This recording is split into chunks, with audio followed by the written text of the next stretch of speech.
3 règles d'or à respecter pour bien réussir votre vente immobilière. Vous avez enfin tout préparé pour mettre votre appartement en vente. Les photos sont prises, l'annonce est prête, vous êtes prêt à publier sur Le Bon Coin et sur PAP. Et là, le premier matin après votre publication, vous avez une dizaine d'appels de professionnels qui ont tous un acquéreur.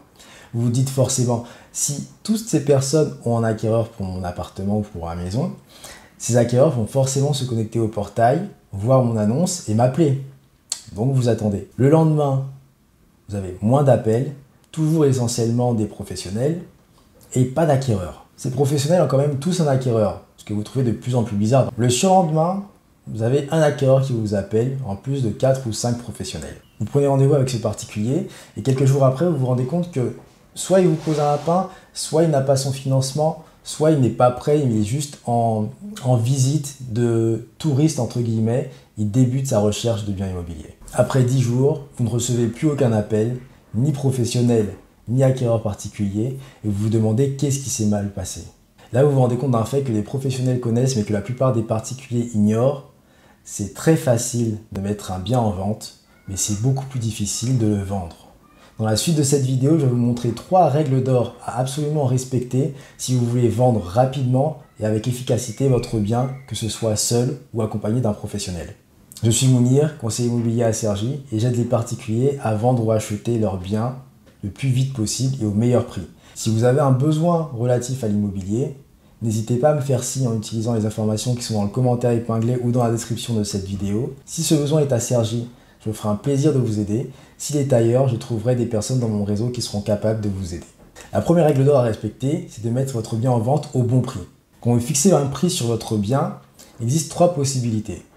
Soit le prix est inférieur au prix du marché, et dans ce cas, vous avez de fortes chances d'attirer beaucoup de personnes, mais vous ne tirez pas le maximum de ce que vous pouvez tirer de votre vente. Soit le prix que vous fixez est supérieur à celui du marché, et dans ce cas, les personnes qui vont vous contacter devront trouver un attrait supplémentaire à votre bien par rapport à ce qu'on trouve sur le marché. Et la dernière option, c'est mettre votre bien en vente au bon prix. Qu'est-ce que c'est que le bon prix? C'est le prix maximum que vous pouvez tirer en étant raisonnable aux yeux des acquéreurs. Ce ne sera pas forcément le prix que vous aurez en estimation parce que je suppose que pour fixer le prix de votre bien, vous allez faire appel à plusieurs professionnels. N'engagez pas forcément un professionnel qui vous donne le plus gros prix. Si un conseiller sait qu'il est en concurrence avec des confrères et des consoeurs, il se dira peut-être qu'il aura intérêt à estimer votre bien à une valeur supérieure à la valeur du marché, ou surtout supérieur à la valeur que donneront ses confrères et consoeurs pour pouvoir avoir le mandat. La logique derrière, c'est de sécuriser le mandat et ensuite négocier le prix en voyant que ce prix-là n'attire presque personne.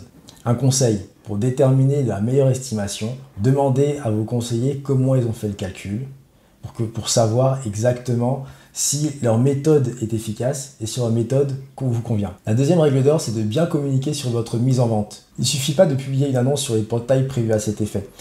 Une fois que vous publiez votre annonce, communiquez-la à un maximum de personnes, que ce soit en physique, avec vos voisins, avec vos amis, avec qui que ce soit, sur les réseaux sociaux, par le moyen que vous voulez, mais il faut qu'un maximum de personnes sachent que vous avez un bien en vente. Parfois, vous voulez peut-être le cacher, et c'est un peu plus compliqué dans ce cas, mais essayez d'optimiser au maximum la diffusion de l'information de la vente de votre bien. Si vous vendez en particulier, n'hésitez pas à utiliser tous les outils qui sont à votre disposition, et il arrive très souvent que les acquéreurs ne viennent pas de très loin de l'endroit où ils achètent. Donc si vous arrivez à communiquer sur la vente de votre bien dans votre quartier et dans les quartiers avoisinants, il y a de grandes chances que soit vous trouviez votre acquéreur directement, soit les personnes avec lesquelles vous échangez connaissent une personne intéressée par votre bien. Si vous travaillez avec un conseiller consciencieux, il fera certainement cette tâche assez rapidement. La troisième règle d'or, c'est de sélectionner vos visiteurs avec efficacité. Si vous vous retrouvez dans le cas que j'ai donné en exemple, vous n'aurez pas beaucoup de travail pour filtrer les visiteurs. Mais si jamais vous avez un cas différent avec plusieurs personnes qui vous appellent, qui veulent visiter votre bien, il est très important de bien les trier avant de faire une visite. Un conseiller aura un entretien d'une demi-heure, voire 3/4 d'heure pour découvrir les acquéreurs et savoir quels sont leurs besoins et savoir si votre vente correspond à leurs besoins. Vous n'aurez peut-être pas autant de temps devant vous pour le faire. Et vous pourrez vérifier assez rapidement en 3 points le caractère sérieux de votre visiteur. Le premier point, c'est depuis combien de temps il est à la recherche d'un bien immobilier. Parce qu'il arrive, et je suis sûr que ça vous arrive aussi, que certaines personnes, pour connaître un peu l'état du marché, fassent des visites pour un projet qui arrivera dans 6 mois ou 1 an. Ça leur permet de savoir vraiment ce qui est sur le marché, d'avoir une idée de ce qui est intéressant d'acheter ou pas. Et surtout quand il s'agit d'investisseurs, c'est quasiment indispensable pour eux de faire une bonne visite des biens qui sont sur le marché. Le deuxième point à vérifier, c'est de savoir idéalement et dans le pire des cas, à quelle date ils voudraient acheter votre bien, qu'il s'agisse d'emménager dans le bien ou qu'il s'agisse de le mettre en location.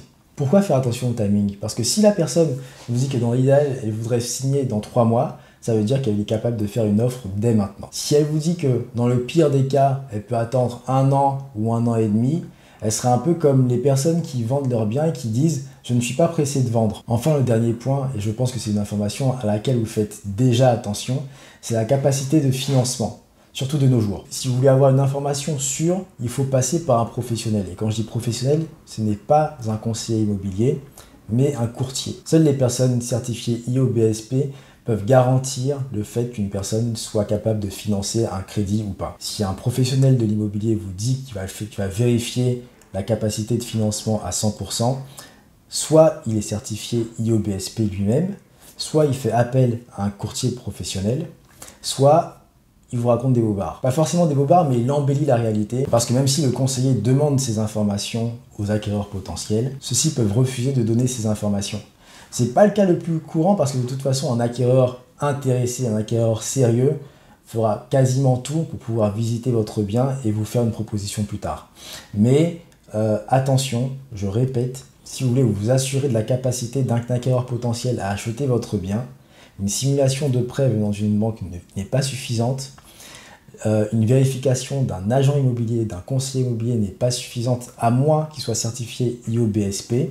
Il vous faut forcément la validation d'un courtier en crédit immobilier ou d'un courtier en crédit tout court. Donc en résumé, si votre mise en vente est faite au bon prix, si vous communiquez efficacement sur cette mise en vente et si vous sélectionnez avec soin les personnes qui vont visiter votre bien, vous avez toutes les chances de vendre vite et dans les meilleures conditions. Dans cette vidéo, on a vu 3 règles d'or à absolument respecter pour bien vendre votre bien immobilier. Elles ne sont pas exhaustives. Si vous voulez savoir toutes les étapes nécessaires pour bien réussir votre vente immobilière, regardez cette vidéo et vous saurez tout ce qu'il faut savoir.